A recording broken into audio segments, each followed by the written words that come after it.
The early part of 2016 saw a risk-off attitude to investing take gold up to levels not seen since March 2014. But since the highs, as at mid-December, it's retraced to the Fibonacci level of 76.4% support. How has this affected gold ETFs, and what now for 2017 for the ETF market for gold specifically? James Butterfill joins us now from ETF Securities. James, welcome. Hi. First of all, let's look back at 2016 and work out what happened and what the flows were in the ETF market.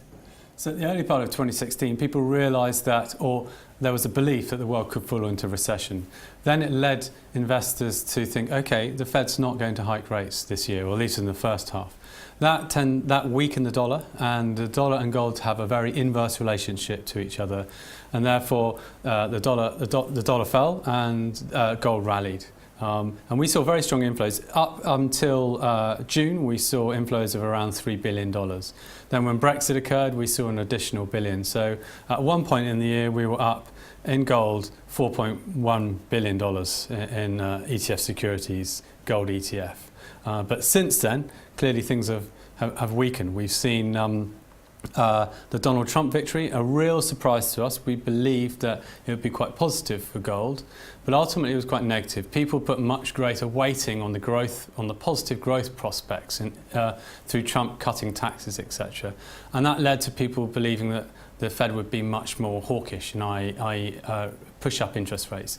The dollar rallied as a consequence, and gold sold off. What about the flows themselves within this? The shorts and the longs. Is there any pattern that's emerging now as we go into the back end of 2016? Yeah, we saw quite considerable positions into longs this year, but really no one buying shorts. So this really puzzled us. From 2007 to 2013, as the gold price was rising, we saw strong inflows into long positions, but also an equal number of inflows into short positions, presumably as investors felt the price was too high, they were adding onto short positions, rightly or wrongly. This time round, though, we've seen strong inflows into gold long positions, but we've only seen $87,000 of inflows into gold short positions. Something is happening in the market that's making people not want to buy shorts and hold on to their predominantly hold on to their long positions. And we believe it's partly because there's a lot of uncertainty created by Donald Trump. Whilst it's been very positive for equity markets and risk assets in general this year, there's still uncertainty about can he truly enact many of his policies.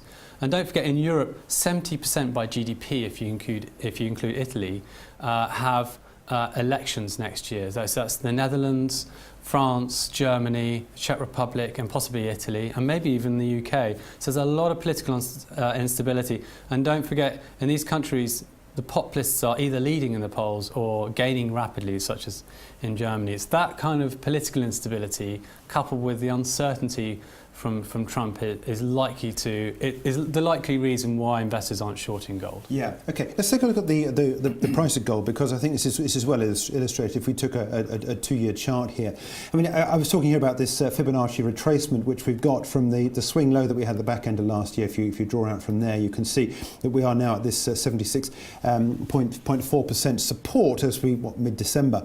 What's your call on gold at this level? I mean, does it give you the inclination that we could well see this move lower?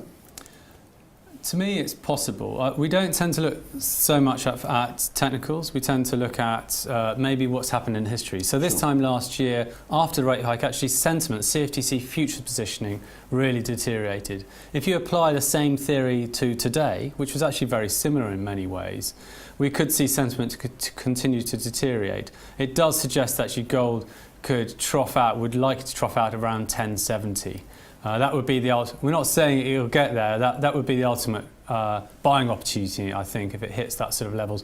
But we're already seeing a bit of a bounce back in the gold price today, just after the Fed rate hike. And historically, actually, gold tends to sell off on the rumour of a rate hike, and people tend to buy back gold after the events actually occurred. It's quite the inverse to the dollar in that respect. Okay, let's keep on the focus of 2017 and where things go. You're talking about the risks that are out there. There is the expectation potentially as well we could well see more upside for the dollar, which, as you say, potentially could well see more pressure for gold. How are you positioned at ETF for 2017 in terms of flows and client activity? So we've just seen several clients, about $100 million of inflows into short dollar, long euro. So there are a portion of investors out there who now believe the rally in the dollar's done. And we are of a similar view in the research team. We believe that it's don't forget, in Q4 this year, we've seen a 7.6% rally in the dollar. That's extraordinary. That's very, very strong. Compared to last year, it was only 4%. And last year, many people were talking about how much damage a 4% rise in the dollar will do to corporate earnings. That's a dollar shock in some respects. And this time around, the dollar shock's almost double that of last year.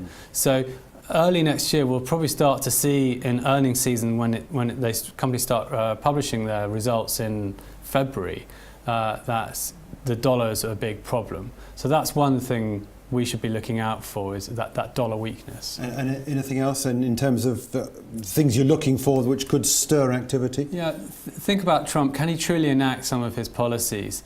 Take his infrastructure spending plan, for instance. There's a white paper he created.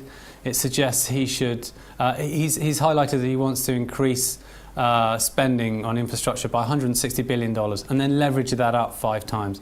Leveraging up government finances is something unheard of. So can he genuinely get that push through Congress? Whilst he does have control of Congress as well, another thing in terms of increasing government spending, he'll need to raise the debt ceiling. And in the first quarter, we'll see evidence of whether he genuinely can or not. The Republicans have historically been very resistant to increasing that debt ceiling. So if that's the case, that Donald Trump can't really enact his infrastructure plans, can't really fully enact his spending plans to help stimulate growth, that will probably mean a much more dovish Fed than what we heard of this month. Gold positive? Yes. Potentially. Potentially. James, look, thanks so much indeed for joining us. James Butterfill there from ETF Securities, taking a look at 2017 and the ETF market for gold.